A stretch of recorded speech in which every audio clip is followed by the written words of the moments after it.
Good morning, good morning. Okay, ito yung crossbar natin, stainless steel crossbar 304. So, sample lang ito, no? Ito yung naka-display sa shop. Yan, so ayan siya, 304 yan. Okay.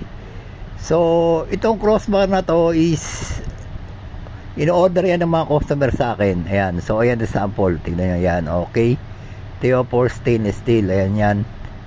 Ngayon meron yung Allen bolt na 12mm. So yan yung ginagamit yan sa pag-install yan. Yan, dalawa. And lalagyan din ng U clamp yan. Okay.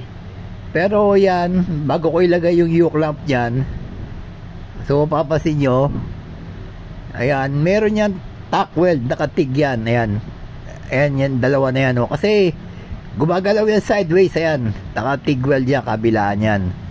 Ayan, okay. Sa kabila rin. Kasi gumagalaw yan sideways kung hindi yan itatak weld. And then pag tack yan, eto na, ilalagay na yung U-clamp. Yan. Maganda. Okay, lalagay yan, sinasagad yan. So, ayan yung crossbar natin, So ngayon yung mga customer natin nagre-request yan, ang distansya dyan sa bubong, yung pinakagitna ng bar na yan, yung square bar na yan na 1 inch. So at least mga 1 and 1/4 inch lang ang clearance niyan. Yan, pantay yan sa harap at sa likod. Kailangan ko ano yung clearance sa harap na crossbar, ganun din yung sa likod. Yung distance sa bubong, yung sa gitna. So mamaya ipapakita ko sa inyo. Yan, dyan banda, sa gitna na yan. So ito yung isang customer natin, So ito pa yan, yung antenna rin yan sa harap. Bali sa akin din galing yan, pina-install niya. Ayan, so ano yan, double capsule yan, yung antenna na yan. Ayan, double capsule with gold design. Ayan, so yun, nasa harapan nakita nyo. So ito na yung crossbar. Okay, so pansinin nyo sa sa distance sa bubong, 304 stainless crossbar. Yung distansya ng bara sa bubong parehas sa likod, 1 and 1/4 inch lang yan. Ayan, yan ang distansya niya. So para hindi siya pangit tignan, kasi may crossbar na mataas sa likod, meron din may crossbar na mataas sa harapan. Pero to pag nang-install tayo, pantayan. So ayan, yan, dagdag ang forma niyan, isang angulo pa yan. Kay Boss Philip pala to. Salamat sa iyo, Boss Philip. Ayan, pinakabit sa atin yan. Ayun, silipin nyo sa bubong, di ba?